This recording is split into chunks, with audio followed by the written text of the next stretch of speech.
Okay, thank you. I will start with announcing reportable action taken in closed session. In regards to item 4C1, the grad waiver, this is part of the consent agenda. In regards to item 4D1, an expulsion for student 1819-02 was considered in closed session. This item does require a roll call vote. Is there a motion?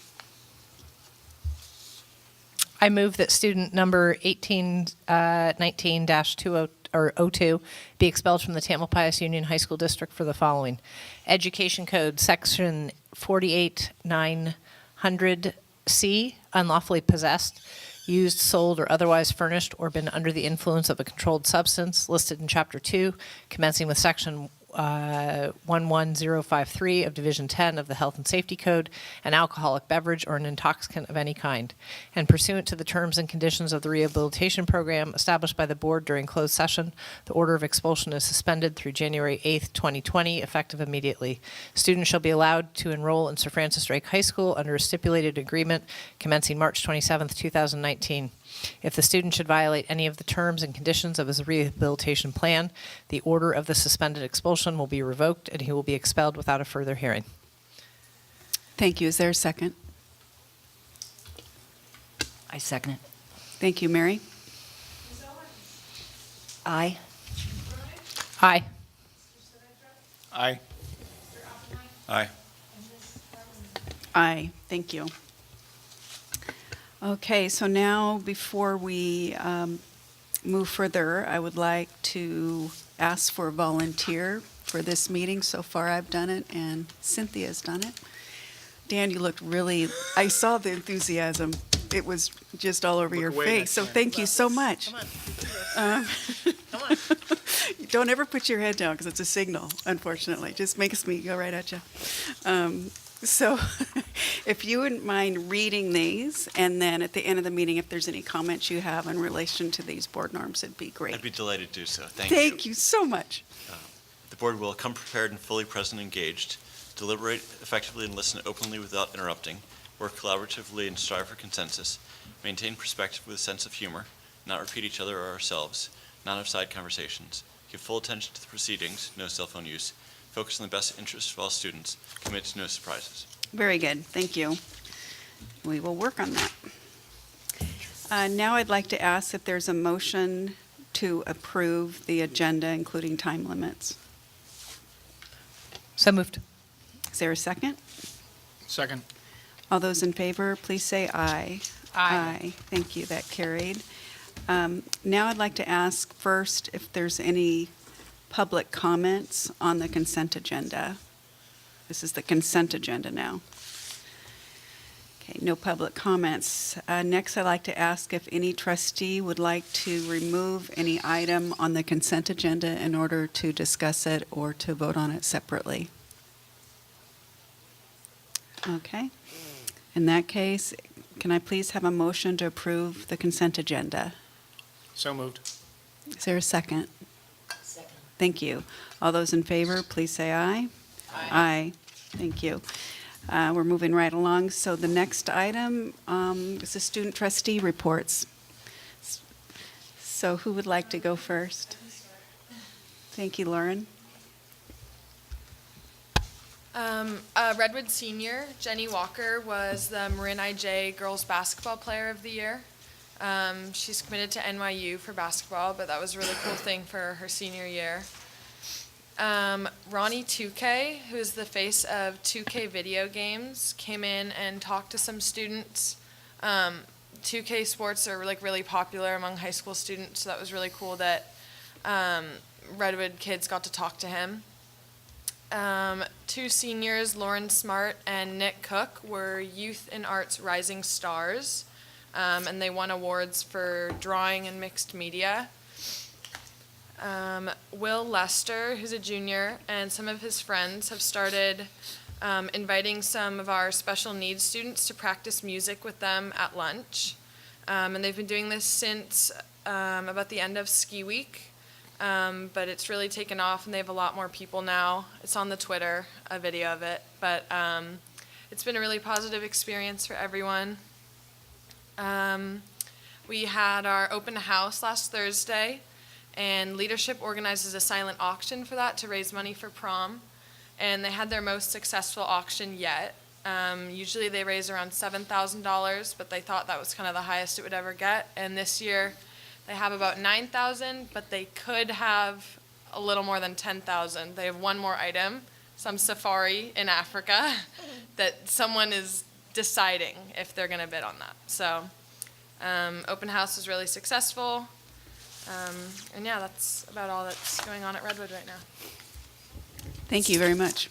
Charlotte? So at Tamalpais, the big thing that's been happening this week is Pathways registration.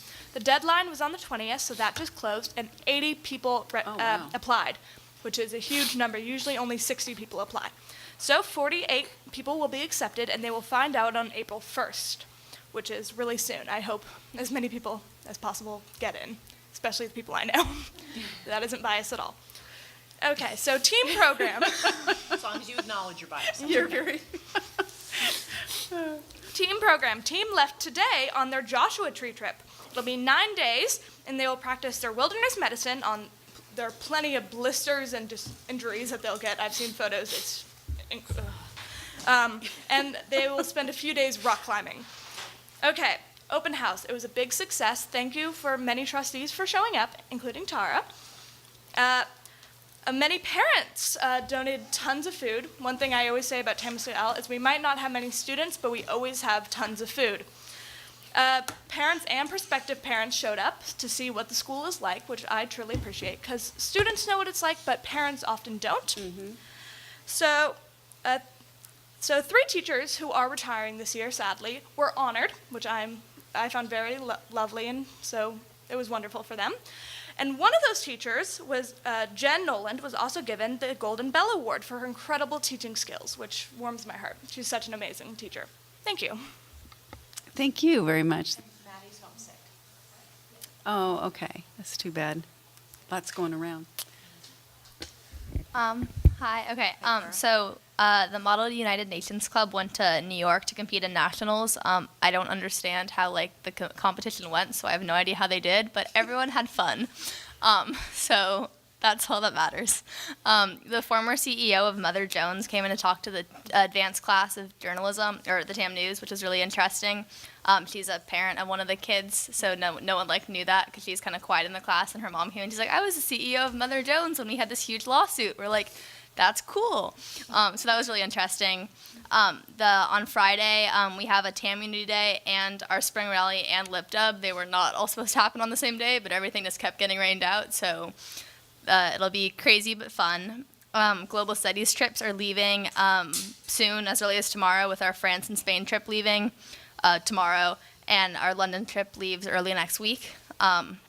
We had a prom dress giveaway with donated dresses from old students and parents and random, I don't know who they came from, but there were a lot of them. We had over 100 dresses, suits and pieces of suits, jewelry and shoes, and it was a huge success. And we're continuing it tomorrow because so many kids were like, "I didn't think it would be this cool," so they're coming during tutorial and lunch tomorrow. That's so great. I'm so glad. I was so glad to read that. Yeah, it worked. Yeah, it's I think really great. It's yeah. about time. That's great. And it was perfect, and so many kids brought their old dress and they're like, "Oh my god, I want you to wear my," it seemed like everyone was it made everyone happy, and it wasn't just a lower income thing. Everyone was there, and it just it worked, and we had food, and it was really fun. It was just it was good vibes. Mock trial placed 7th at state championships last weekend, which they were pretty bummed on, but I still think that's pretty cool. They hold themselves to quite a high standard. And today, the TAM News won a Gold Crown Award, which is the first time ever. So that means we're one of the top 20 web print magazines in the country. So in honor of that, I have 15 of our newest issue, if anyone would like one. So there's a profile of Miss Owens in there.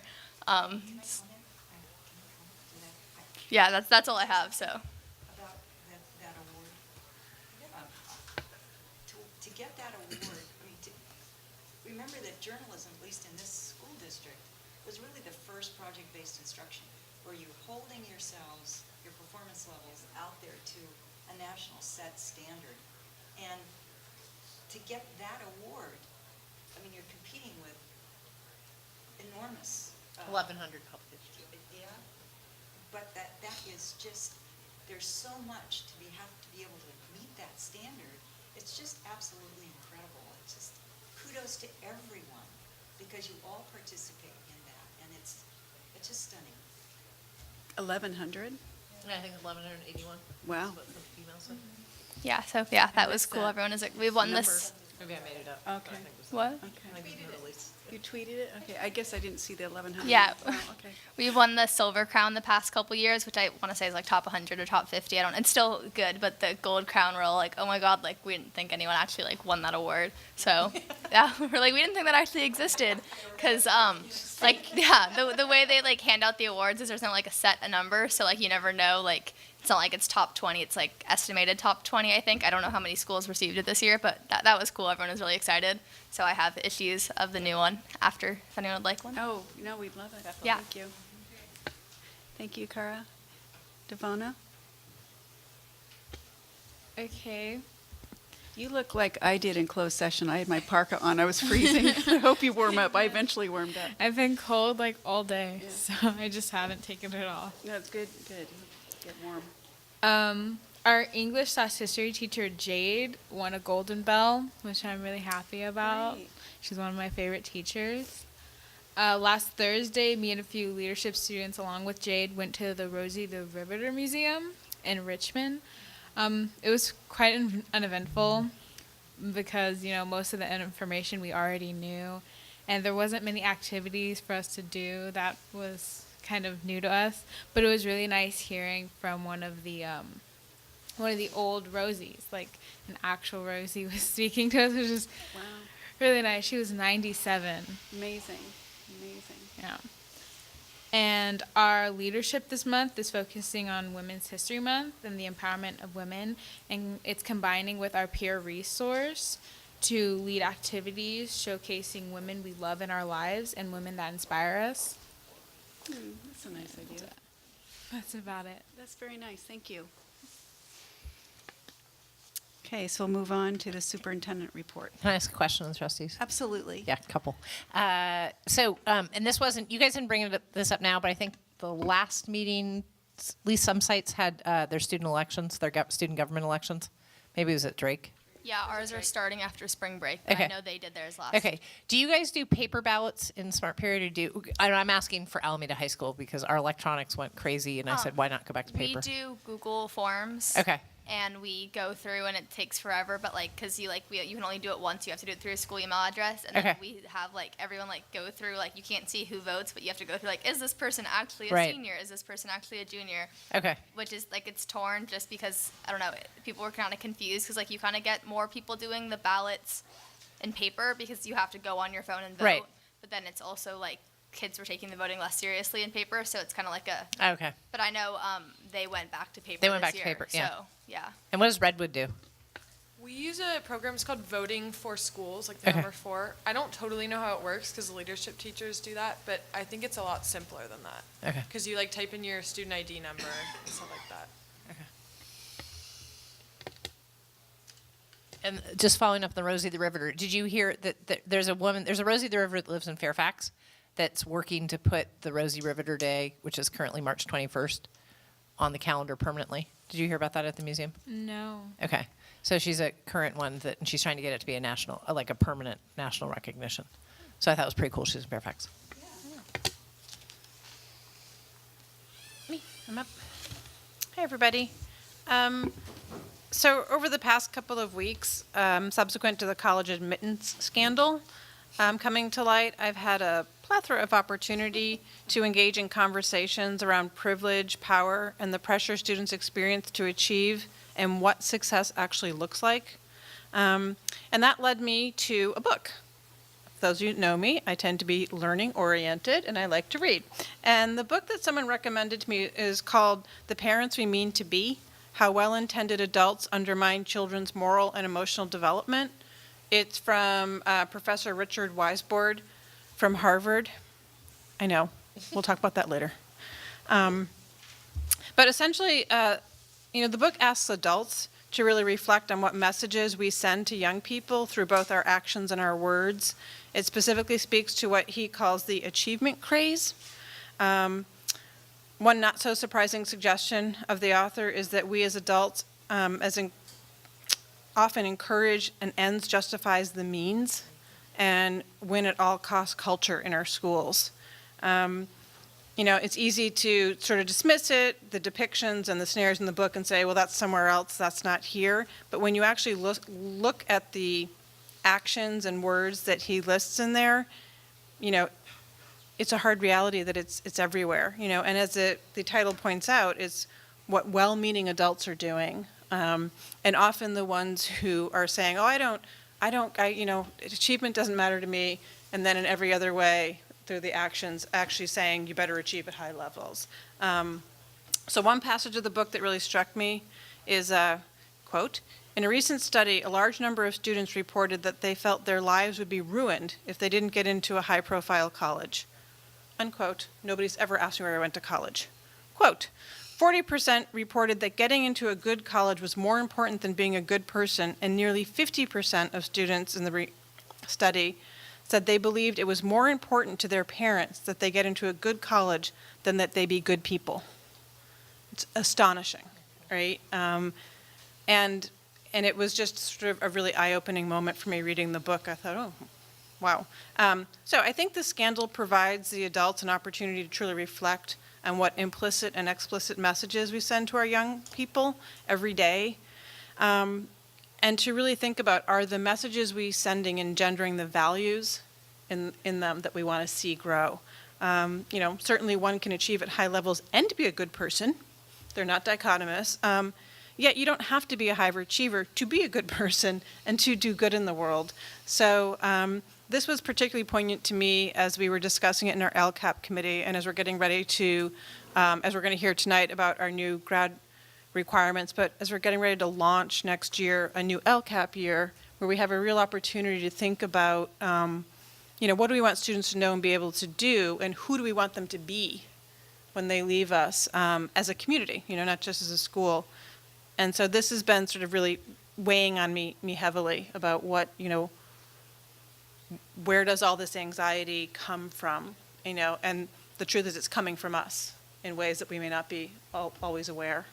So some other books that were mentioned, Teach Your Children Well, Parenting for Authentic Success, Why Values and Coping Skills Matter More Than Grades, Trophies, or Fat Envelopes by Madeline Levine. How to Raise an Adult by Julie Lythcott-Hames, and What Great Parents Do, 75 Simple Strategies for Raising Kids Who Thrive by Erica Reicher. So the topic's bigger than TAM District, obviously, and a lot of folks across the county are looking at ways to engage in this in more meaningful dialogue. So we're going to speak to it at the superintendent level and talk about maybe some countywide opportunities to have broader conversations around messaging and values and sort of the culture we really want to create for our young folks. So it's been sort of forefront. A few upcoming events that I think are really, if you can go, the Unified Track Meet at Drake will begin at 2 p.m. on April 18th. It's a really amazing event. The Unified Sports provide opportunities for special education and general education peers to compete together. Spring break, did you guys know you get a week off? Spring break is coming up. Schools will be closed April 8th through 12th. And lastly, I just wanted to mention that I had the great opportunity to guest teach in women's history, both at Redwood and at TAM. I was able to speak to the Lowell Mill girls and the influence they had on the development of labor unions in the United States. So that was really fun. And I also got to speak to AVID classes at both TAM and Redwood, which was exciting. So that's all I have. May I ask a question about the county level focus on what kind of values and what we want our students to be when they leave our community? So you're saying that working at the county level, is that working on parent ed events, or is that just the superintendents are messaging and bringing it back to the schools? Thank you for clarity. It's in its infancy, Yes. but the idea would be to pool some resources for some parent and community ed events. Someone said that Professor Weisborg comes out and does talks, and so because it's a county-wide thing, seeing if we could if we have similar interests to have. But yes, it's focused around parent ed events and potentially student ed events that are broader than just one district. Community Yeah. ed, yeah. Yeah. I often, when we think about this stuff, I feel so conflicted because I felt like a perpetrator. I was doing my job well and appropriately, but at the same time, I realized that the work that I did in advanced placement, when I was a teacher, really, I mean, there was a mixed message there. And I still feel conflicted about it. So my question really is, will teachers be able to discuss this question in terms of how it affects their performance and their, I'm not, well, if I use the word ethics, it's a little heavy. I mean, I wasn't that. But I remember, for example, when Chris Anderson was our assistant superintendent, and we were doing outcomes. And I'm thinking about it now, and I'm thinking, geez, what did I do? On the back wall, I put the word outcomes, and then I would put up acceptance and rejection letters of students, with their permission. Mostly they were acceptance letters. And I realize now, talk about pressure. But at the same time, students who didn't have that encouragement at home could see that there was a possibility for them. So that was, Yeah, and right I on the think edge. I don't think there's necessarily something wrong with having a college-going culture. It's just that it can't be that we only put up Princeton, Harvard, and, Cal Berkeley acceptance letters, and that we have to be mindful that kids who aren't going to one of those schools aren't like, no, I'm not going to put my acceptance letter up. I think it's creating a culture of acceptance. People are always astounded that, over a 10-year period, the largest number of our students go to College of Marin. That's where we send most of our kids over a 10-year period, which is great, but the fact that that's not talked about suggests that there is potentially a culture in the community that thinks that's not good enough or that's not okay. I'm hoping I'm glad to hear that, because I talked a little bit about, I'm glad to hear that this is just at the infancy, but it seems like this, we're treating the symptoms a lot we're doing our best with wellness, we're doing our best with, these programs and awareness, but the more we can maybe even integrate this, like those statistics you read, helping our students and as a board looking at our LCAP, because like what you were saying, it's confusing when we, on one hand, we're looking at A through G. On the other hand, we also value students that want to do vocations. So it's really tricky. And I have noticed and I was glad to see that. I know like 10 years ago, or maybe 8 years ago, postcards used to be sent out, and it had a listing of all the colleges that students were accepted to, and there'd be, just a listing. And I haven't seen that done. And I'm assuming that's because we're not trying to make a big deal about doing exactly what you just said. I don't know. But I've noticed there's less of that, but it's such a pressure cooker. And I like the idea of integrating this with our other issues it's a community issue. So. Cara can go first, Lynn. Oh, I'm sorry.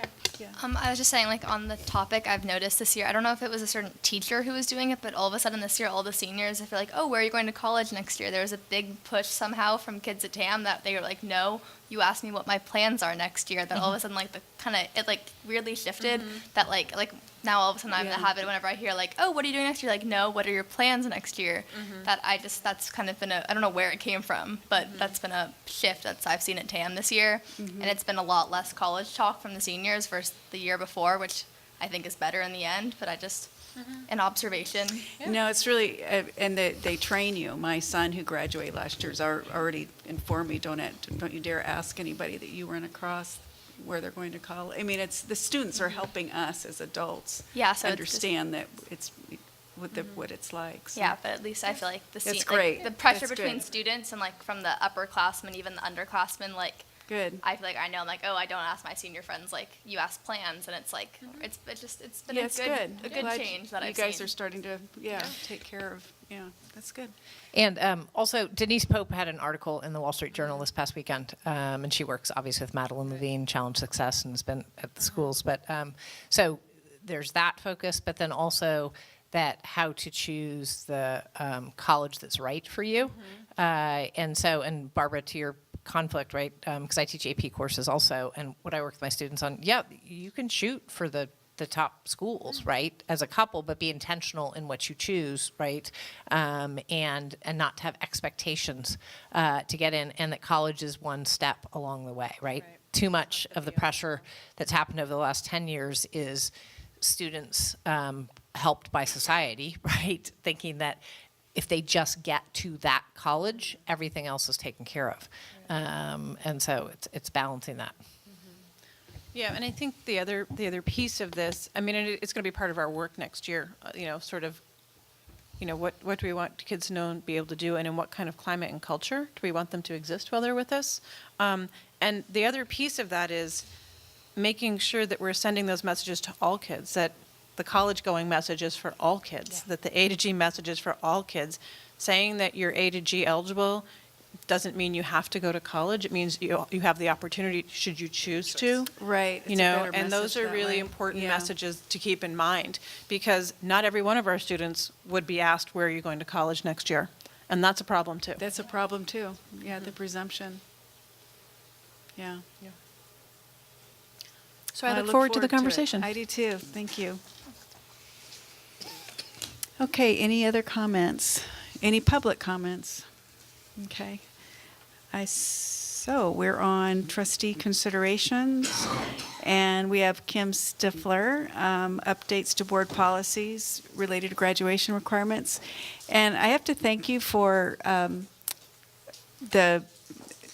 putting a summary, because we used to not do that, and so it helps us stay with the actual essence of what we're doing rather than combing through a lot of verbiage. So thank you for putting the PowerPoint together. I found it helpful in preparing. I had to do that to help myself keep track Yeah, of all these there was a lot. Thank changes. Hi, good evening. How are you? Good. Good. I'm Kim. I'm the Senior Director of Curriculum and Instruction. I oversee the Curriculum Council, which is also tasked with any updates of graduation requirements or recommended updates related to teaching and learning. So I'm here to kind of present round one of our recommended updates. So the rationale for the proposed changes, mainly because our policies are outdated. Some of them go back, 14 years or so.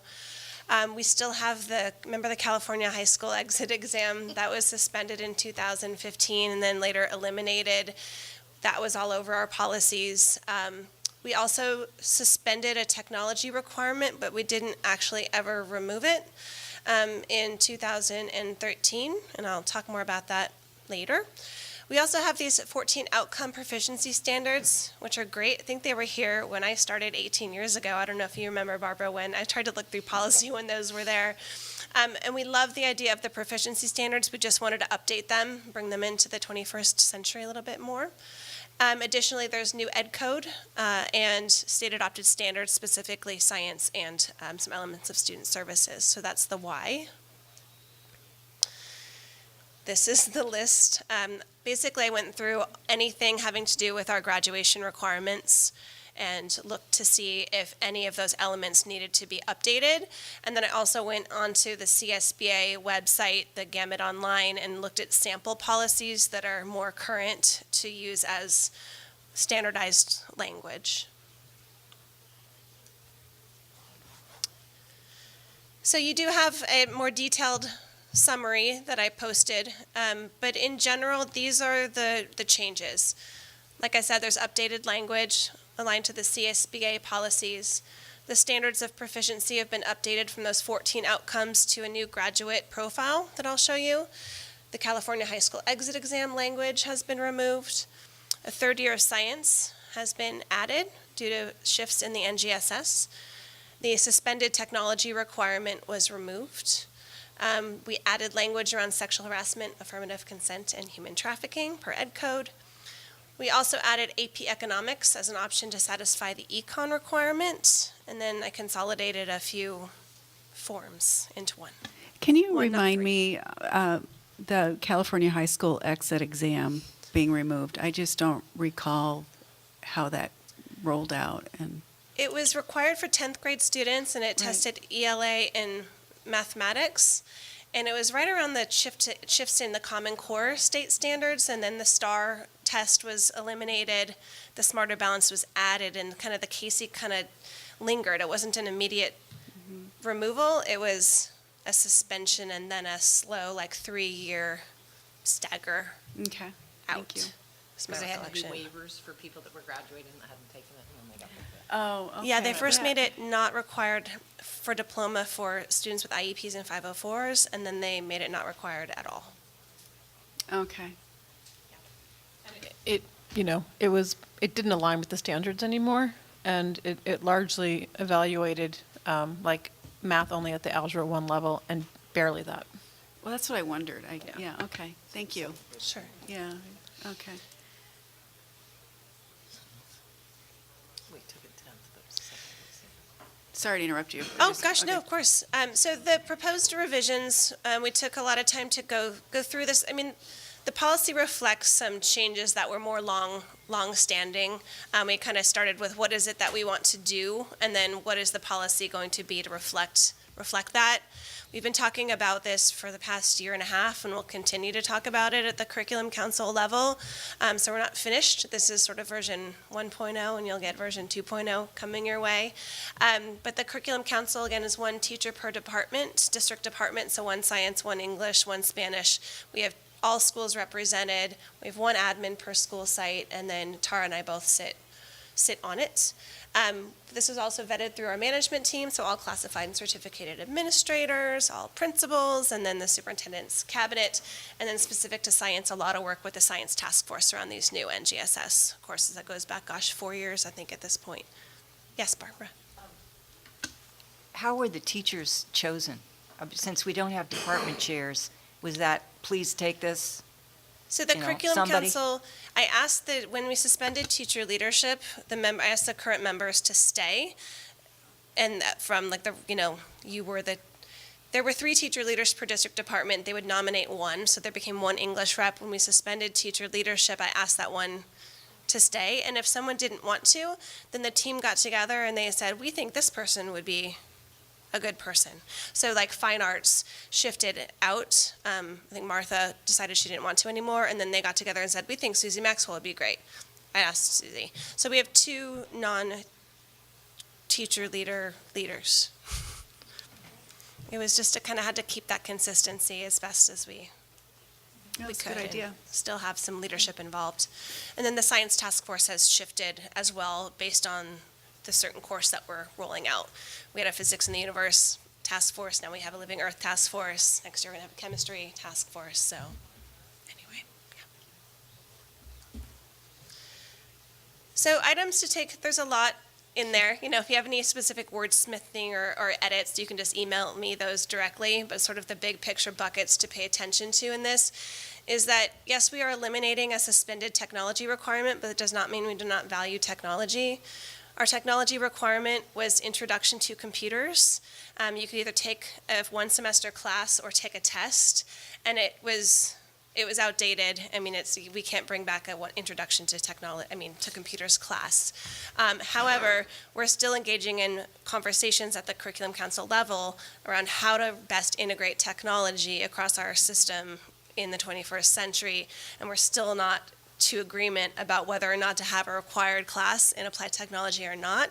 And so those are the conversations that we're still having. So we're kind of like, let's get rid of the old, but still be open to the new. So I just want to make sure that message was clear. It doesn't mean Okay. that we don't think technology should be taught and learned here. It's that we do think it's important. We're still talking about how to best integrate it, and we're still offering robust classes. So, Barbara? Are students surveyed about this kind of thing, particularly around the technology, because it seems so broad and deep at the same time? So is there any student input? We did, so this, This conversation has been going on for like 4 years, and we did get a lot of feedback. And I would also say that you could say that our course requests are a way of surveying our students. Sorry. No. So what this does is it also adds a third year of science to what we currently have as a 2-year requirement, and it replaces the courses. So it's the essential demise of integrated science and brings in 3 new NGSS-aligned courses. Again, this has been talked about and planned ad nauseum over 4 years with broad science input. They're super excited and on board with the shift. You know, one of the pushbacks has been about adding a 3rd year of science requirement because it does impact elective options to keep us at the same credit level. And we looked at the data, and about 95% of our students already take 3 years of science. So it's basically doing what we already do. It's just solidifying it. So it's not going to have the impact it seems it's going to have on our elective programs. Then the Curriculum Council then looked at those, kind of like, you know, you open up Pandora's box and you see one thing and then you see them all. We were thinking about coming this a year ago, and we're like, wait a minute, we got a lot more work to do on this. Is that looking at those outcome proficiency standards, it created an opportunity to really look at the skills and attributes and characteristics that we wanted to have in our graduates that was in addition and inclusive of these course requirements. So we kind of looked at it as we have the course requirements, and then we're going to have these, you know, critical thinking, collaboration, these skills and attributes that we want our students to have, and of course they're going to integrate in terms of how we deliver them, but we're just living right now at the what do we want all of our graduates to know and embody in terms of those skills and attributes. That's the grad profile.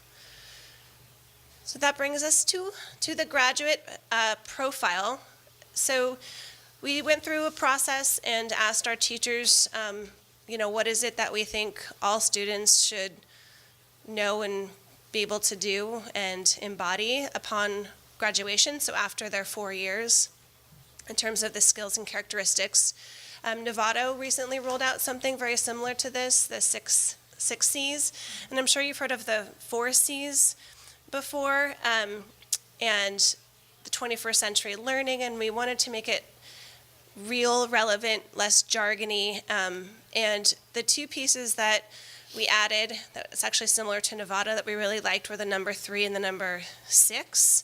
Accentuate those 4 into the 6 by adding, with intentionality, cultural competence, which brings up, you know, equity and, you know, cultural awareness and implicit bias and civic engagement and those elements.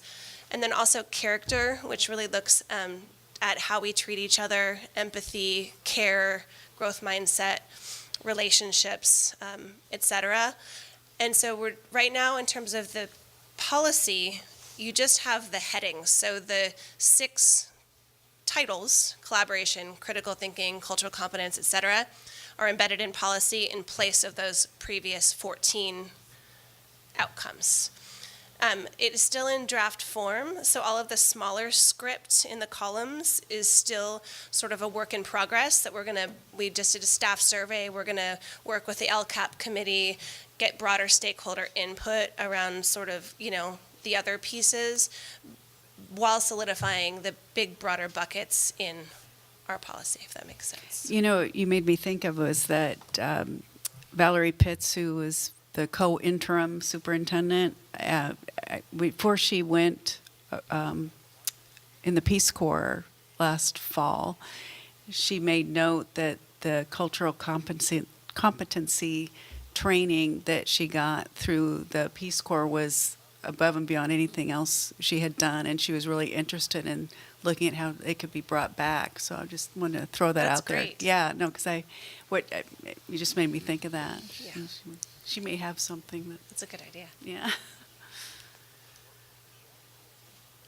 So I just kind of highlighted on this. Sorry, right? can I ask you a quick question? Yes, of course. Because this came up. So could you, the 1 through 6, are they in any particular order of importance? No. Okay, thank you. So the graduate profile, again, it's still in draft form. It took over a year to draft and vet through stakeholders Feedback solicited again, expanded leadership, teacher leadership, principals in a recent staff meeting. To date, we still need to get more broader stakeholder input around those other elements. And then again, this inserts those broad pillars of the graduate profile into policy in place of the 14 outcome proficiency standards, but provides flexibility in all those bulleted descriptors. And I'm sure a lot of questions are probably surfacing in your mind about how are we going to teach this? How are we going to measure it? You know, how are we going to, I don't know, assess its effectiveness, et cetera. And those are all questions that we have too and that we don't have answers for. But this is just solidifying the outcomes. And then next comes a lot of the questions around how are we going to implement this system-wide, kind of starting at the top down. So the next steps with the graduate profile recommended by the Curriculum Council is that they recommend we start at the systems level and that we really use it to make equity and cultural competence a clear focus and priority for our system. We want to use it to guide broader stakeholder conversations around student learning and optimal culture and climate, as Tara said. We want to embed these elements into our LCAP goals and priorities, and Tara will speak more about that later. We have a big LCAP year next year. And then embed them into our courses of study and graduation requirements, which is why we're here today. But part of the courses of study process would be how are you embedding these elements into our courses as they're rolled out and taught across the system. Get more stakeholder input, and then we're going to continue to examine the graduation requirements at the course level. So the only changes to the courses that are coming is that science piece, but we're still, again, talking about fine arts, applied tech, world languages. We're talking about alignment to UC A to G or not. We're talking about the tension around college and career that you brought up earlier, providing all the same options to everybody. That's a big conversation. We're not there yet, but expect us to be hopefully around the next year is what we'll keep talking about. And again, okay. Thank you. So no action requested as this is an initial reading. Okay. Thank you, and any questions? Can you hold on one moment, just one sec, because I've been really bad about, I don't see to my left very well. So thankfully, the board members point to you. So I wanted to give you the chance first. You can ask later, but I'm going to make up for some previous. With the AP Econ, is that going to be at what's the deal with that? Because It's that economics is required for graduation, and when AP Economics is offered and or you take it, it can satisfy the econ requirement, so you wouldn't have to take econ and AP Econ. do you still have to take the semester of Gov, or government, or? Yes, OI, so you would. OI. that makes sense. Yeah. Devana? I was just going to say for the technology, because you were talking about getting rid of it. Yes.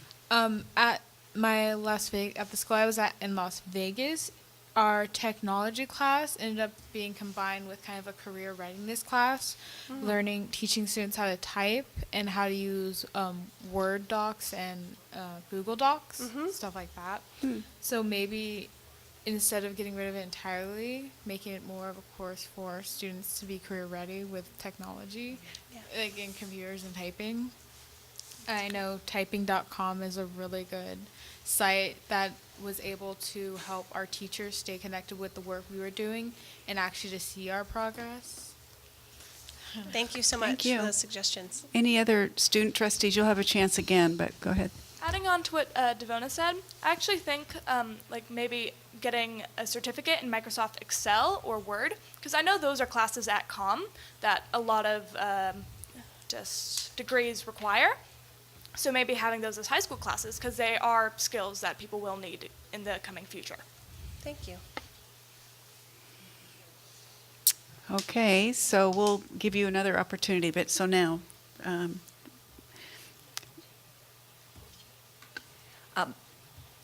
I know this is down the road, but you're still having to prepare for your August professional development, right? So professional development is going on while this is also being moved into place. That's kind of tricky. I mean, that's very demanding. And given the cultural competence pillar, which I am delighted to see is a priority, I think that's going to take a lot in this district to address in terms of professional development. So, Yeah. thank you. Thank you.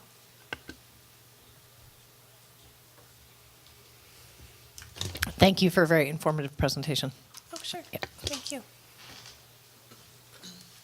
This is so much better than trying to sift through these policies. Having Trust a, me, I know. yeah, you listen to us. Yeah, no, it took me a while. Saves us a lot of time, and it gives us the context that we're always trying to get to. So Great. I really appreciate this approach. Sure. You're welcome. No problem. Yeah. Thank you. Any other questions or any public comment? Lars, I can tell you just want to get up and say something. Yeah. Devonna, I'm going to ask you, you have a question? Okay. I was wondering for Pillar 3, I know this is a bit odd, but for understanding other cultures and backgrounds, I believe that is very important, but I don't really, I wonder how that will be able to be actually taught in schools where the culture is pretty much all the same all the way around. That's a great question. Yeah. Yes, and that's one we're going to spend a lot of time on and acknowledge that challenge in our system. Thank you.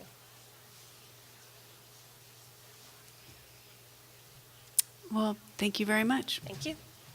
Thanks, Dr. Stifler.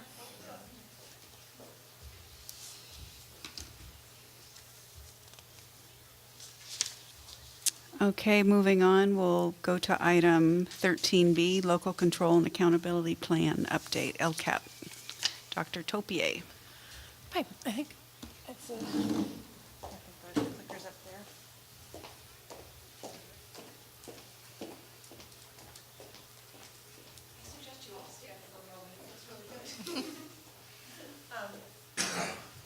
So to follow up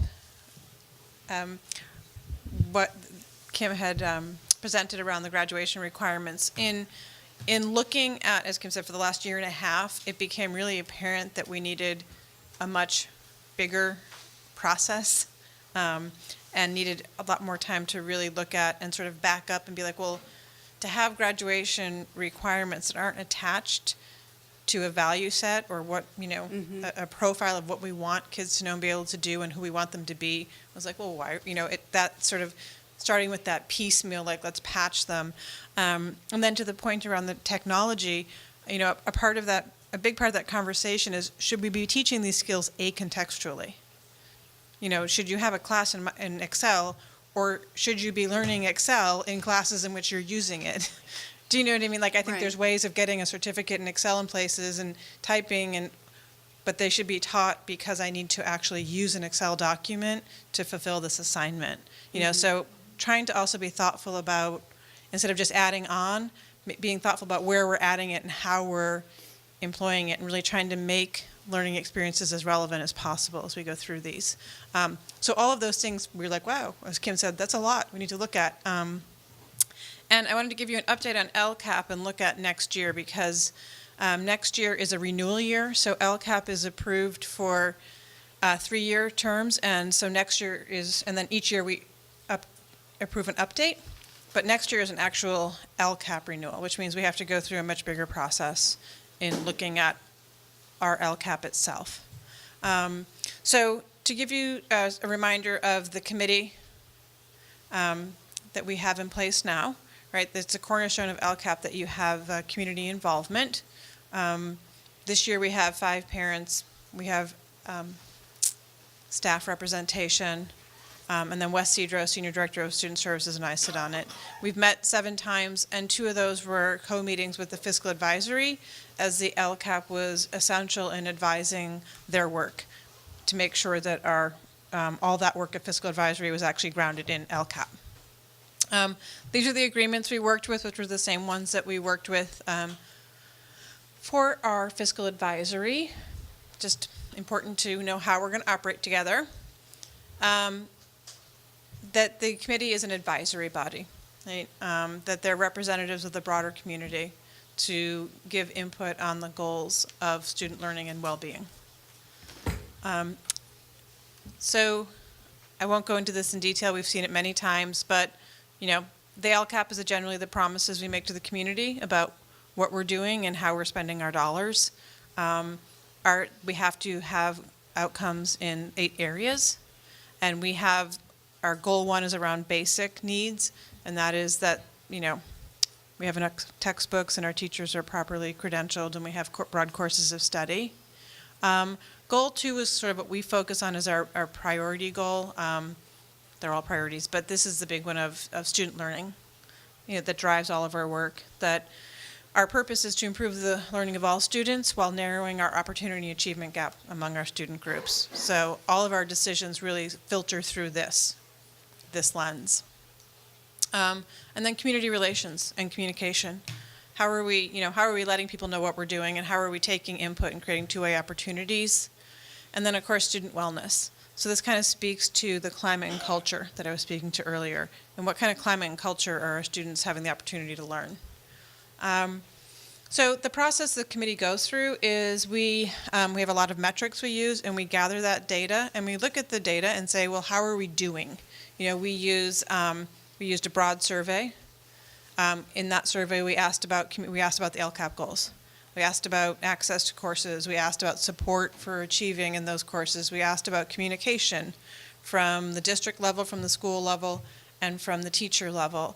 And we gathered all of that data. We looked at California Healthy Kids. We looked at our chronic absenteeism and our achievement data based on the California assessment, as well as UC A to G completion rates and graduation rates. So we sift through a lot of data and inform when we're doing an update, that sort of informs action steps. Do we need new action steps or not? So this year, really what we focused on was looking at where we were, and we've made some progress, particularly in the communications area. Yay. And we've made some progress in student achievement, but we still have a long way to go. And as we heard a lot this year, we also still have a long way to go in helping students manage anxiety and pressure to succeed.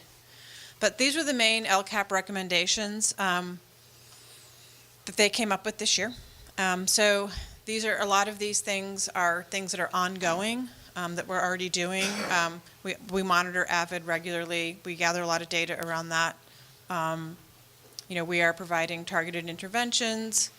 The set clear expectations for teachers and admin around the needs to be communicated, to what needs to be communicated to parents. This was specific to not having one place where parents and students can go to find grades. So we have our student information system, which is eSchool Plus, and that posts grades every 6 weeks. But in the interim, different teachers have different websites. They use a different learning management system. And so we have parents and students that are going to multiple places to try to gather information. And we heard loud and clear from our LCAP committee and from our parents, this is frustrating. So one of the action steps that we're going to do next year is we're going to have a learning management or LMS subcommittee. It's going to be a subcommittee of negotiations because that's part of our contract with TFT that we will be discussing streamlining this. So that's a direct action step that we'll be taking next year. Also, clearly identifying space on our websites, just some practical things of like, where do I go to find these resources? And do more proactive communication. So we have come up with a few specific strategies. One of them that seems so obvious, but until I saw another district do it, is just a one-page flyer that says, here's how you'll hear from us. Like, it's literally a communication about how we're going to communicate. Yeah, that's helpful. And it seems so obvious, but it's like, oh, wow, we should do that. Yeah. So that's something that we will do so that parents are clear about where they can go to get information, and students, like, where do I go to get this information?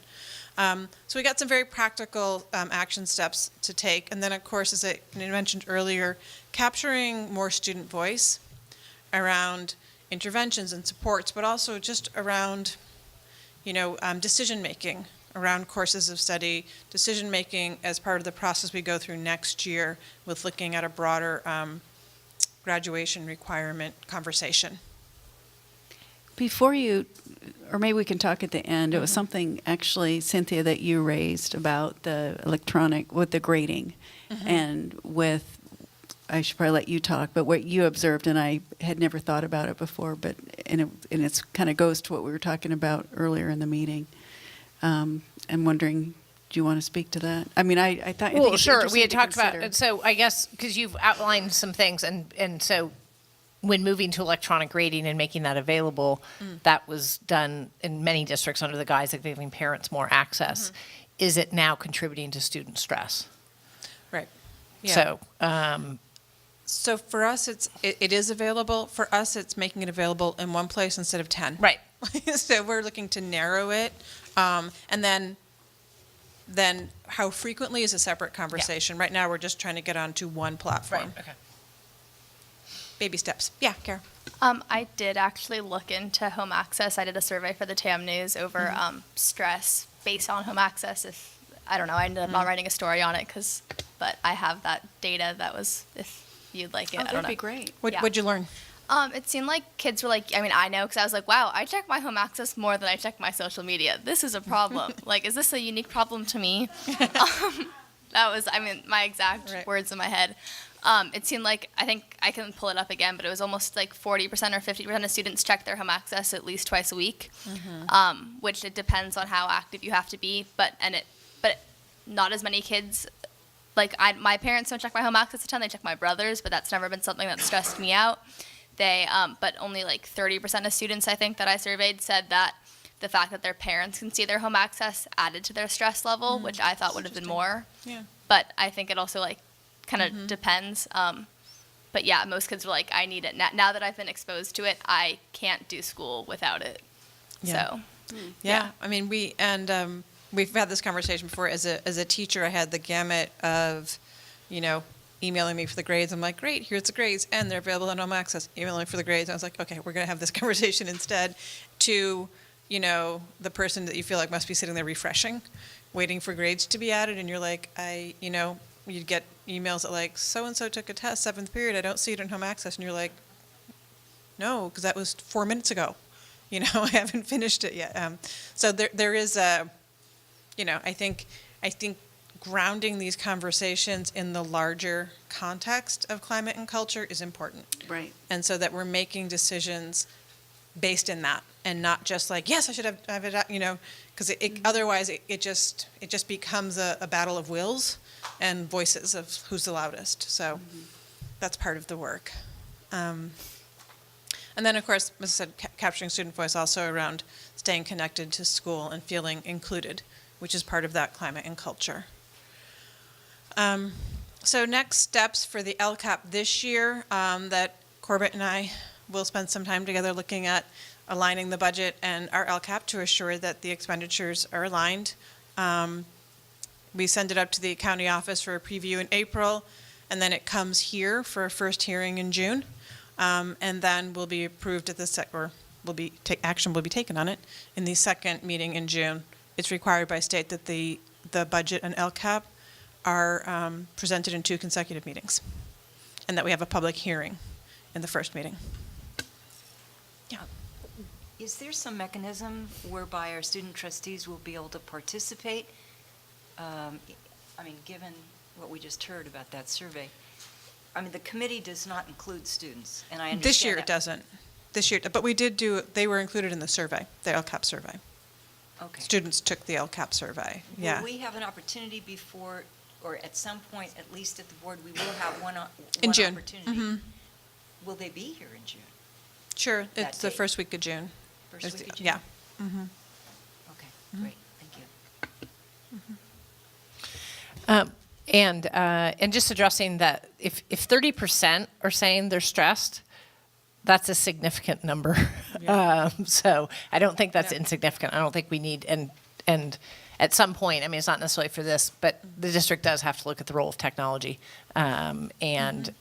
Because closing the achievement gap, self-esteem, connectedness, isolation, lack of empathy, there are articles every single day in publications tying to electronics, and an article, I don't know if it was the New York Times or the Wall Street Journal this weekend, about how the digital divide is flipped, and that human contact is now becoming a luxury good. And so that those with means are able to separate themselves from technology. And whereas it used to be a luxury good 15 years ago, technology was, it's now flipped, and it's the disconnect. So Right. at some point, I Yeah. think we need to look at that role. Well, I Okay. didn't even ask her to say that. So next year, to preview the renewal cycle, we, cabinet, me, feel like this is a good opportunity to engage in a much broader conversation that includes what I mentioned earlier in my update, and that is that having the LCAP sort of dovetail with the Curriculum Council and the work that Dr. Stifler is doing with them around our graduation requirements, but for LCAP to be sitting at that 30,000-foot view around what are our broader goals, and how do those graduation requirements fulfill them? How do we make sure that we are setting goals that don't undermine the climate and culture we're trying to create? And how do we make sure our graduation requirements reflect that?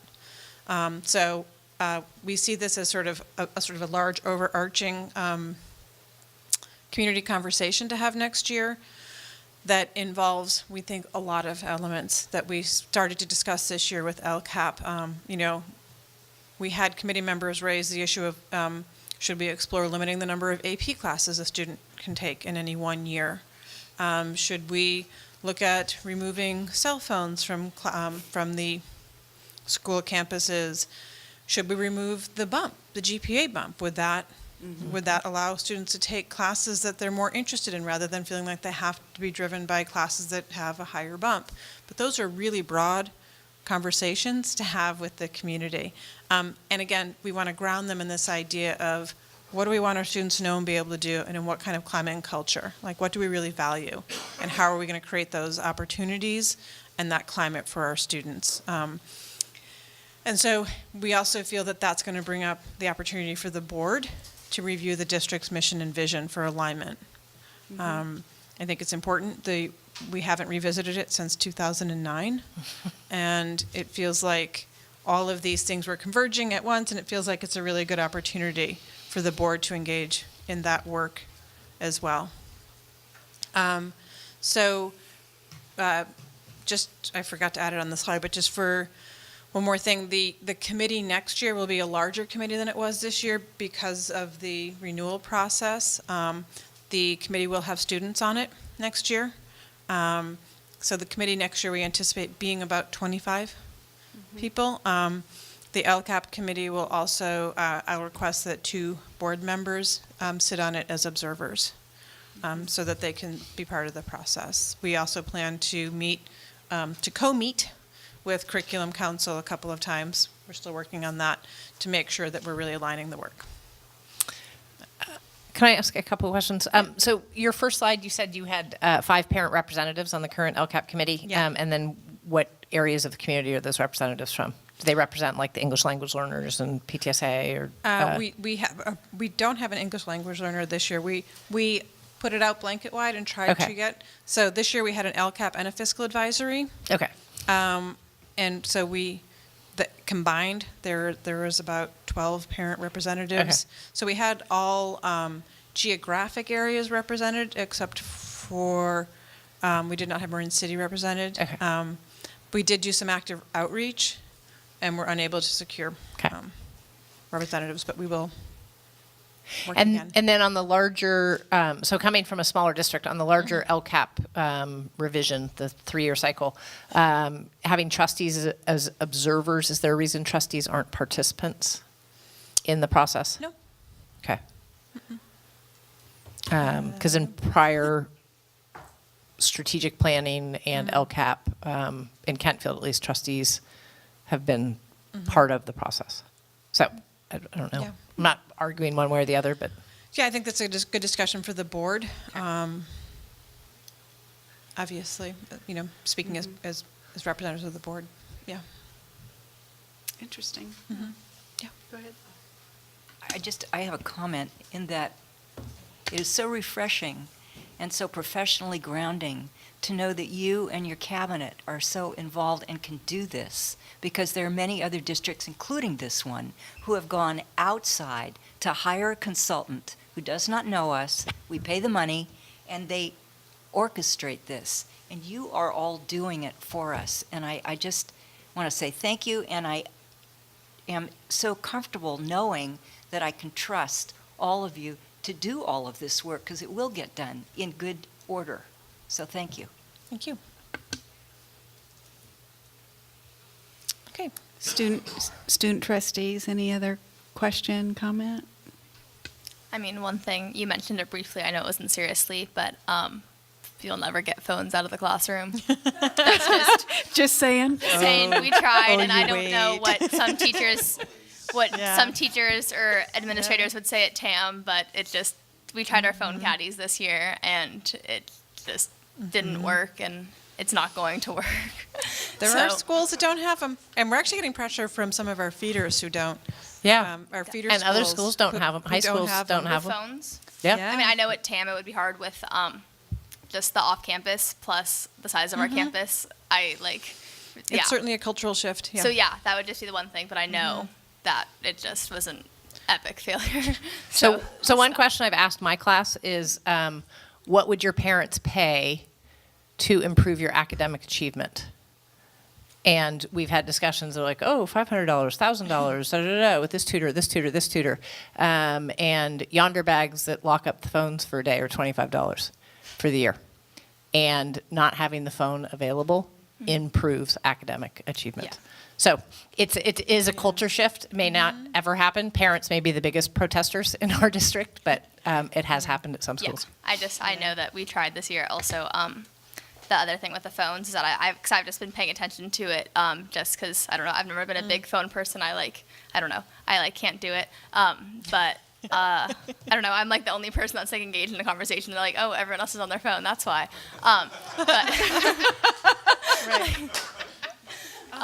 But everybody's listening It's a lot of one-on-one Yeah. time you get with Yeah. your teacher. I know, that's like, why would you pay for a tutor when you just give your phone to everyone else and then you just get the teacher? Was that I've just noticed in a lot of my classes, like we do like, I'll have a teacher, everyone go look this thing up, like that it's also like with the way technology is moving, like I use Google Classroom in almost all of my classes, and my chemistry class and my math class, not math last year, I've had to scan assignments and then just upload it, that like, it's also, you just have the, like, that just, Sure. that's a big There's thing. utility to Sorry, it. I heard the word phone, so I thought I had That's to. okay. No, it's Yeah. a good discussion. We need We more of actually that. lock our phones up at Right. San Andreas every single class. Oh, Works that's good. perfectly well. Yeah. I mean, it does engage us more, especially because it's like, oh, we can't have our phones, but we do have the Chromebook cart open, so if we need, like, if students really need to listen to music to focus in class, then we have that option. But other than that, I noticed that, like, before this, my screen time was like 8 to 9 hours. That's average for. Yeah. And now it's like 5 hours, which is way less. Let's just say. Wow. Yeah. Devonna, I was wondering, did you sense any sense of relief of not having to have your phone? Yes, but it started to become a problem when like I'd be going to my next class and I have to go back to my class because I forgot my phone. Yeah.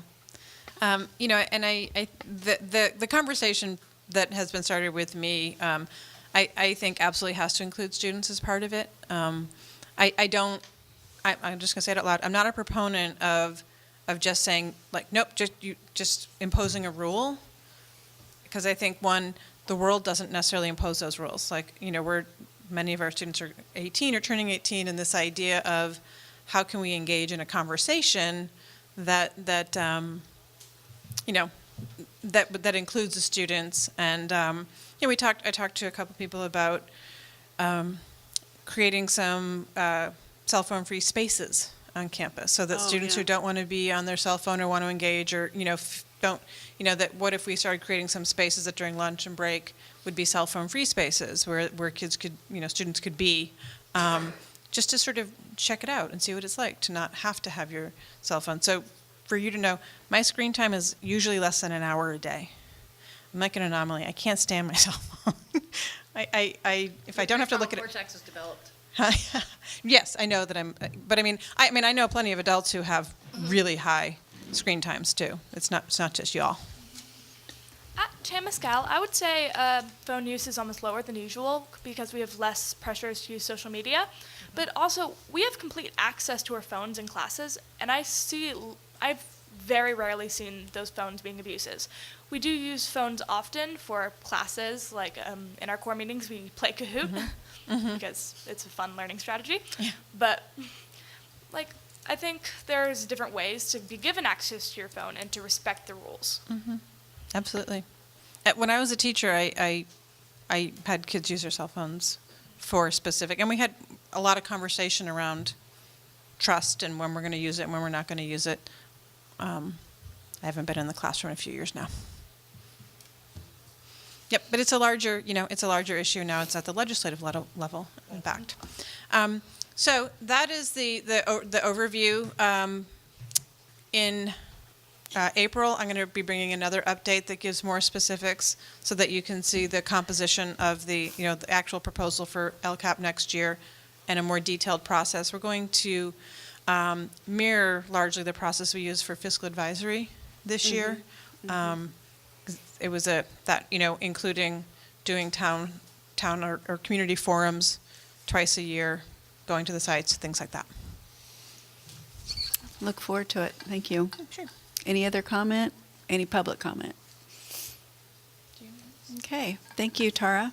I think next up is Corbett for first reading of the Food Service Operations Cafeteria Fund.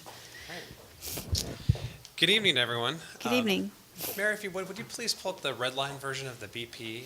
Sorry, AR? earlier when I was saying how much I loved having a PowerPoint and not pulling. It wasn't a good setup, was it? Yeah, Sorry. thank you. But you Well only have done, one. You only Corbett. have Well one. done. Yeah. I'll pull it together for you, Leslie. Sorry. That's right. Yeah. Flashbacks. Here we go. Right. So to provide a little bit of context for this proposed first reading change to board policy and AR, it's BP and AR 3551, Food Service Operations and Cafeteria Fund. So about a month ago, our new Director of Student Nutrition, Lisa Herberg, who started in December, came up into my office and said, hey, some of our board policy is not up to date with current law. I said, well, we need to get on that. We need to fix that. Lisa is an experienced director of nutrition. She's worked in the food service business in her state for over 14 years.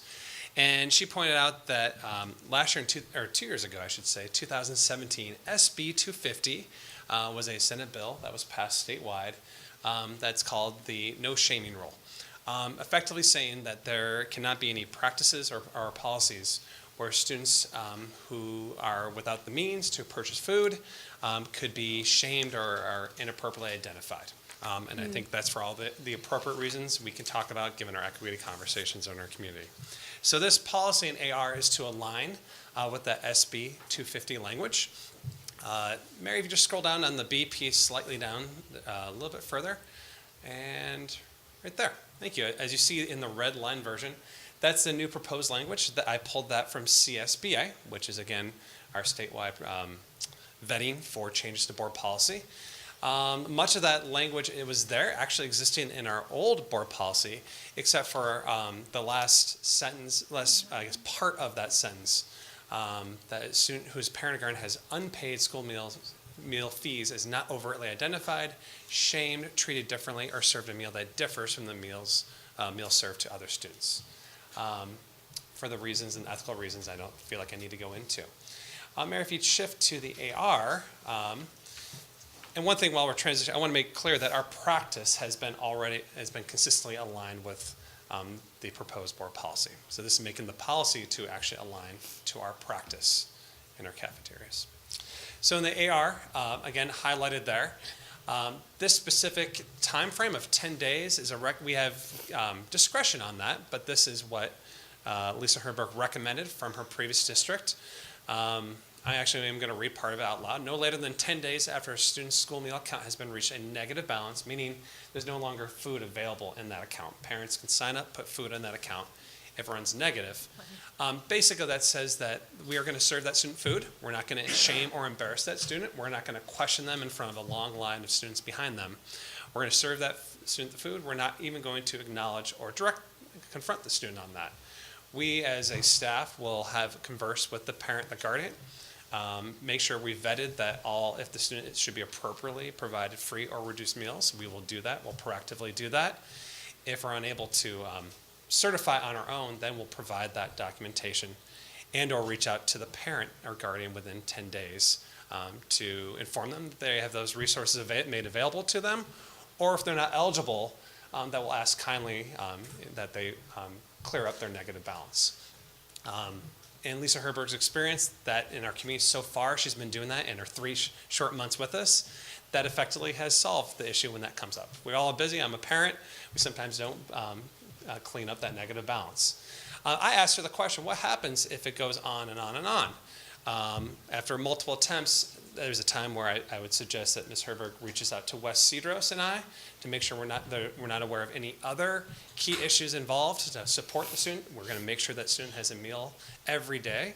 But at some point, we have to get in contact with that parent and make sure there's appropriate services made available. And that making sure that the parent has the means and is fulfilling their duties to provide meals to that student.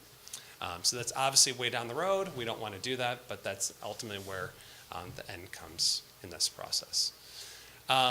Lastly, Mary, if you scroll up one last time, I just want to highlight that red sentence there. Again, the district will not direct any collection of any unpaid meals toward the student whatsoever. That's an adult conversation for the parent and guardian. We want to take our supportive stance first. Presumably, the school can cut off the account if all the other things, right? I mean, free and reduced lunch is not, right? It doesn't appear that the family is in distress. Because there's not a fund to cover those fees outside of.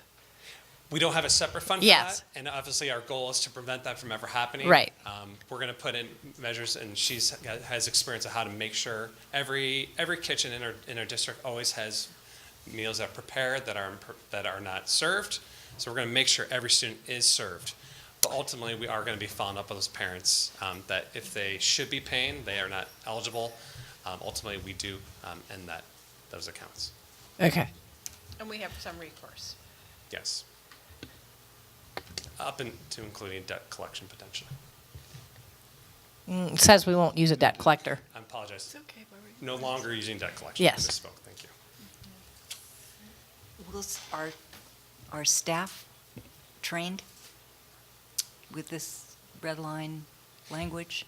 So the specific pieces about the shaming, that from my understanding, to be fully honest with you, prior to this, I wasn't aware of this, nor in my role. I'm not aware from Lisa's perspective and conversation with her staff that there was an issue. She's simply making this suggesting that our policy aligns to what the SB 250 law is requiring. That being said, I can't speak to if this wasn't, I can't guarantee it wasn't an issue prior.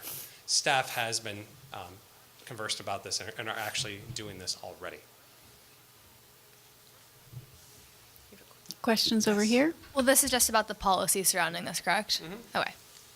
Yes. There is, I don't know, I mean, I know this might not be the correct time to address it, but I've definitely noticed because of TAM and like our location, everyone goes off campus for lunch, and it has been a notice, like no one calls it out, but you definitely see there is a certain type of student who, like, if there's like a problem at TAM that I would say, or problem, or I don't know what you'd call it, but they're with going to, we call it the Hungry Hawk, there kind of is a culture that kids don't go there for lunch, you just go there for a snack. So that is, I don't know if there's a way to address that, but that is definitely a problem that like I've noticed, like that just like because of like kind of the involved student that I am, I kind of like look at those things. I don't know if that's crossing other students' heads, but like there is kind of an obvious, like you see the same kids kind of go there every day instead of going across the street to Starbucks or Safeway or Whole Foods. That a larger problem that isn't easy to address whatsoever, but that is something that I guess would go under this topic. Have we ever, and I'm glad you raised that, is having a closed campus at lunch just completely off the table? Or is that just, that nervous laugh next to me, like, oh, I guess, I go to, there's lots of issues, I just didn't know. Is it just there's too many students, there's no way? And I mean, I'm assuming you've walked with- around, I mean, the culture, it's like, at MVMS, everyone's just like praying to like, I cannot get like TAM equals off-campus lunch. The proximity to everything, To I think we're Safeway and closer. I everything, mean, It's very easy. it's the I same just as didn't walking know. from one side of school to the other. It's No, the I same know. from the front of the school Yeah. to Starbucks. Yeah. That it's like totally it. Also just the way like the physicality of the campus is. It's like a mini college. Every building's so separate that like So it is yeah. I mean, unless you're gonna put up like, let's just build And a I know wall, the and then principal it'll be goes to locked in. Safeway too, so. No, yeah, you to have more monitor you. administrators, I feel like, at lunch, like at Starbucks and Safeway, like, don't steal the food. Yeah. Rather than like They're there patrolling for a campus. specific reason. Yeah, they're not there to, yeah. Okay. Yeah, that's just an Okay, issue I at just hand. wanted to throw that out there, and I thank you for answering my question. Yeah. I think that's actually an interesting dilemma to bring back to the student body and like student leadership. I think that's a really, that's the kind of dilemma around culture that I think No, yeah, I was students- like, I don't think you can make like, there's nothing you can do about it here, but that is a problem Well, I'm surrounding glad you shared it, though. this, but that's actually Yeah. smart. We're starting a student senate. I just got it approved by FAR, so that can be one of our first issues. Yeah, that's good. Devon, I think you wanted to say something? I did notice that San Andreas, it was like, the woman that served us lunch would tell the students that are like before me, like, oh, you owe like X amount really? that you haven't paid yet. So like, I do see that helping.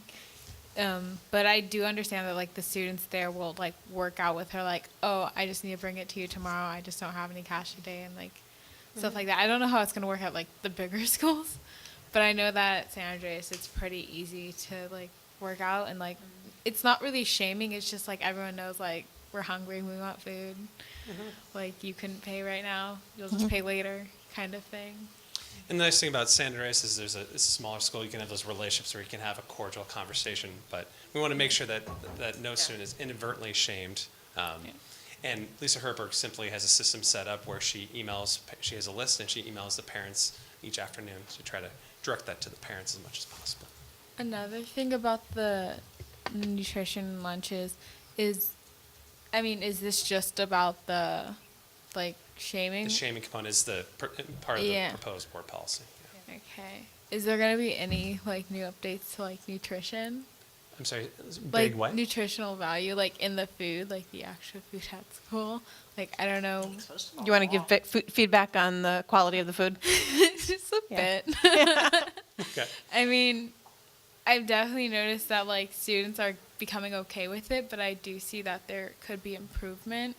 I mean, I do understand that it's a lot more taken out of our budget, but I feel that the health of our students is more important than What are you specifically saying? just foods that are actually more fueling towards the brain, because I noticed that like a lot of them are fatty, and it feels like after I eat at lunch, I feel like weighed down, tired, laggy, like cloudy brain, stuff like that. That just, we don't have off-campus lunch, so it's not like I can like leave, get something else, you know. Presumably, the lunch is following the ed code on, Yeah. okay. Yes. I'm guessing. Was it just at TAM, but didn't the district, the provider change for all the foods? I'm just wondering. Because, like, I know there was outrage. The big thing at TAM is to get a cookie after first period, and the cookies changed, and everyone freaked out. So I just... The shift in one of the cookie vendors is absolutely, I can confirm that. Okay, Shifting to more of I believe a homemade version of that. Oh, well, that's not what students would say. So, okay. yeah, they were like, you'd get them, and they weren't like sealed, and they were like warm, because they kept them under a heating lamp, and everyone loved them, and now they're coming in packages, and everyone is just freaking out. Because no one realized that we had these like warm chocolate chip cookies on campus until this year, and now all of a sudden they're Now gone. they miss it now that it's gone. And everyone's like, I don't know. You're doing story ideas with the beginning journalism students, and every news story, they're like, the cookies were taken away, the cookies were taken away. It's so funny. So, Well, they should look at the ed code, because a lot of that's food handling, which has gotten a lot stricter in the last 2 years on having unpackaged food. So if they're going to write a story on it, they need to research why. I'll let them know. Yeah. Anything else from student trustees on the topic? Anything else from you? This is a general question, because you said you weren't aware of the changes to the policy, and I know we're going to put that Right. within the, look at that in the future. Currently, we subscribe to CSBA updates? We Okay. get them. Okay. Yeah. Yeah, I don't know how many we did last year, and that was from 1993, the ones we updated. So I think we have a big backlog. What I In did general. notice is that this policy was last updated early in 2017, and then SB 250 came out later I in see. 2017. Okay. But then CSBA sends updates quarterly, so. Yeah, we that's- get them. Yeah. Mary gets them and sends them out to cabinet. Very good. Thank you. Thank you.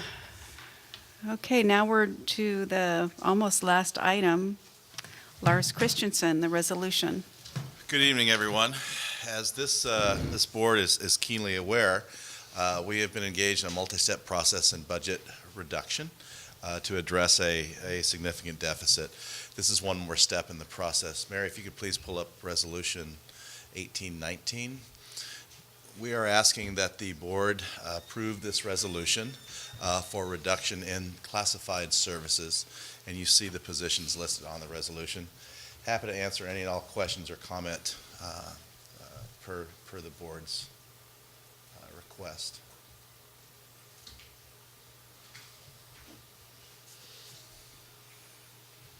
Any questions, comments from the board?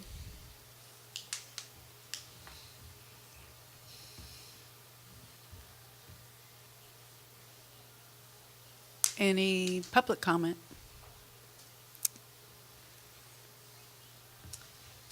And just to remind the public and all of us, right, these were consistent with recommendations that were made by the Fiscal Advisory Committee that were then discussed by the board, or were then brought forward by Dr. Topier, were then discussed by the board, and were approved by the board in right. the $2.8 million. That is absolutely yeah. correct. Right. Okay. Yes, go ahead, This Cara. could be me not understanding something, but is custodian, like, what's the difference between the second custodian and the last custodians? Because, like, I get the difference between a weekend custodian and a normal one, but that's confusing me. The custodians listed on the very bottom of that table, they are part-time custodians, and they are part of a memorandum of understanding. This is in its second year, where they were brought on in essentially temporary status. Okay. So, okay. I As was like, compared why to the ones from the second from the top, they are full-time custodians who have been just part of our classified service. Okay, I was like, why is it on there? Okay, thank you. That's a good question. Yeah, Thank you. excellent question. Okay, I think I'd like to ask for a motion to approve the resolution for reduction of positions in the classified service. I think that's Resolution 18-19, is that correct? That's Can you go correct. up? Okay, thank you. So moved. Is there a second? Second. Is this a roll call vote, Mary? Since it's a resolution? Aye. Aye. Aye. Aye. Aye. Thank you, that passed. Thank you. Thank you, Lars. All right, we're moving right along, and now we're to trustee reports.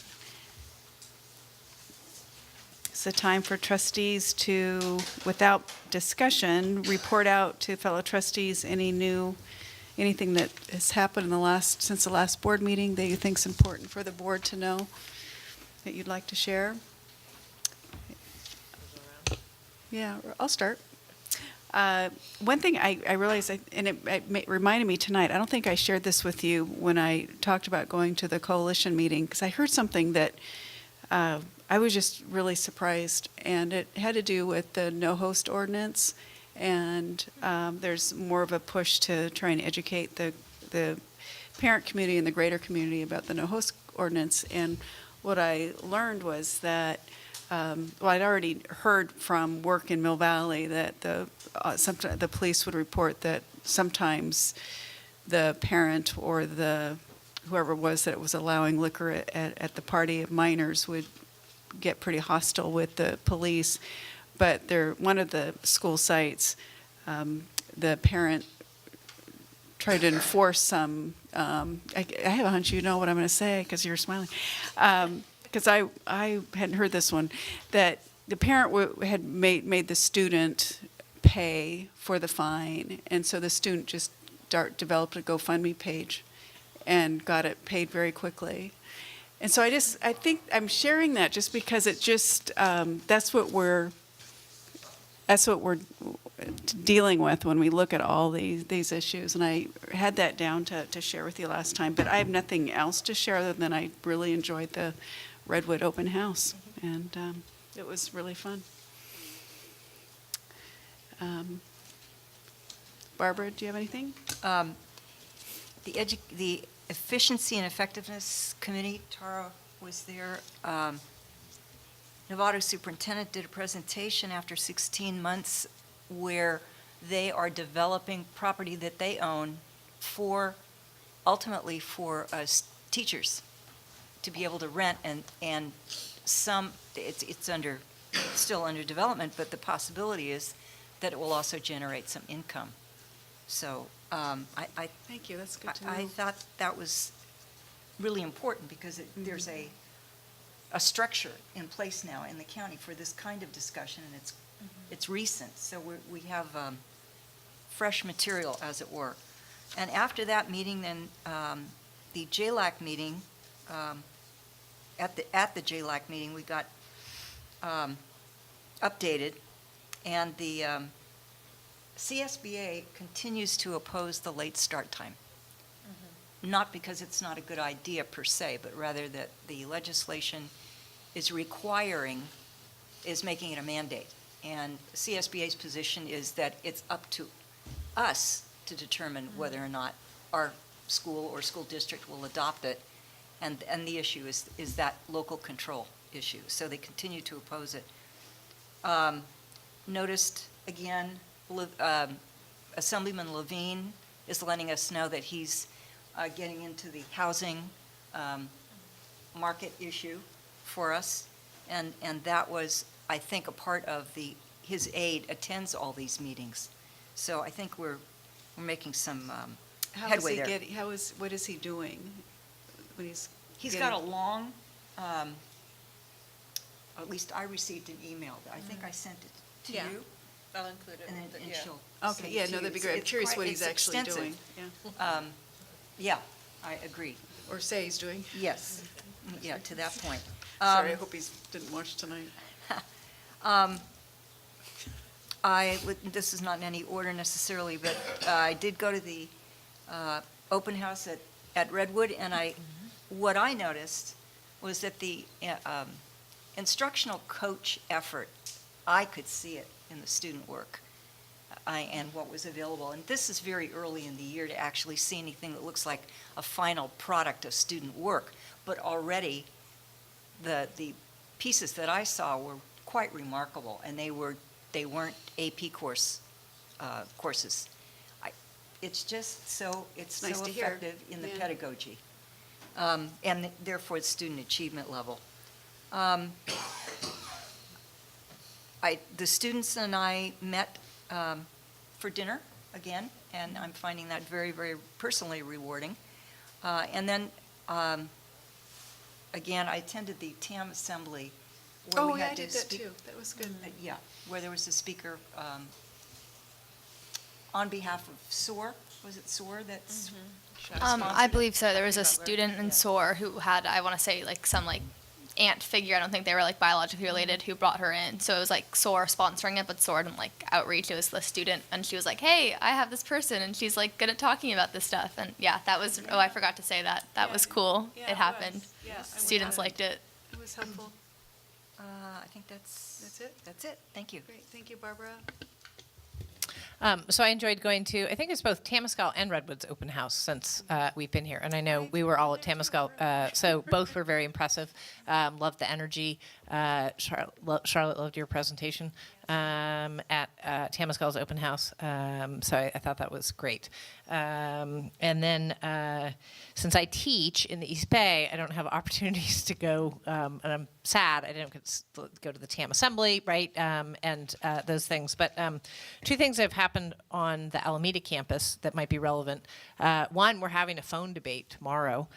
Student leadership is putting it on and presenting some statistics and the bill before the bill that's been proposed, and asking students whether they agree that phones should be banned or restricted at schools. And I think it'll be interesting because my own students are not allowed to have it out in the classroom at all.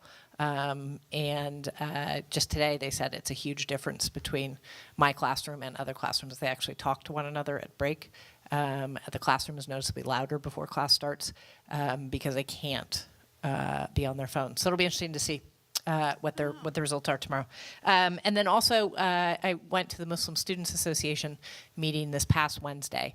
They asked for support in reaction to the New Zealand mosque massacres. And we have a sizable Muslim student population at Alameda High, and they were shaken. And I don't know what the size is here, but obviously we have some.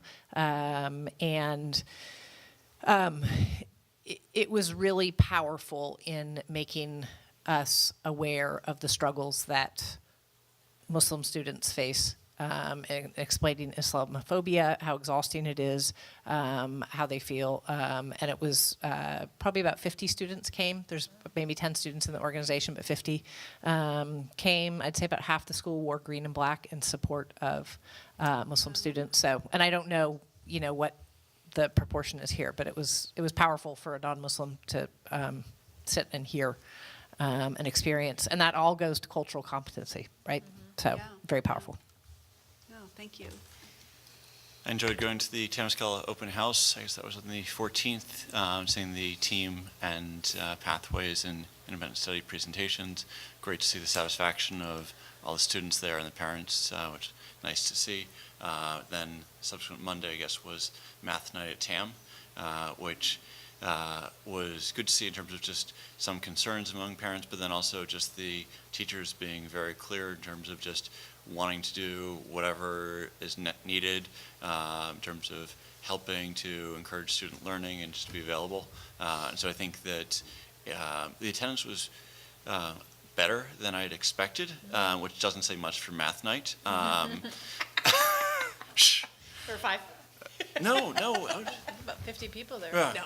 Yeah. Maybe in Alameda in your district. But I thought it went very well in terms of just addressing issues around math. Thank you. I don't have much. I apologize for not being able to go to either of the last two open houses. Thursdays are always tricky for me. I am, however, looking forward to visiting TAM this Thursday, so that'll be fun. Great. Well, thank you. That was helpful to hear. So now is the time that we accept public comment on items that are not, or were not, I should say, on our agenda. Is there any public comment on items not on the agenda? No? Okay, I wasn't sure. Yeah. Yeah, wrap it up. That's what he wants I'd to say. like to say one thing. I just came from Ashanti Brown's branch, So this is And it public was- comment, so you need to come yeah. up. Why was Say that it. scheduled on a board meeting? Yeah. it's I'm Jamie happened Nash, a lot. director at Tamalpais Adult School, and I was splitting my time between the wonderful presentation that's happening over there with Ashanti Branch, I think is his last name. It was awesome. I would highly recommend the movie, and I would, if there's another opportunity to get him and to listen to his presentation, I would highly recommend that. Thank you. Yeah. Yeah, no, I'm glad you brought that up because that's happened. It happened with the mask you live in. It happened when we had from the movie, what was the name? The Chefs from Chefs, yeah. Yeah. And that ended up getting rescheduled, so I was able to go. And then anyway, I would love it if I would love it if anything the school is sponsoring, if they could just take a check just to see. 'Cause I think it's important for board members to go. And there's probably, it's wrapping up now, but there was probably 50 parents and probably 15 kids. Oh, I would have loved to have And so gone. it was Yeah. awesome. Yeah, thank you. That's great. So, Dan Oppenheim, you're on.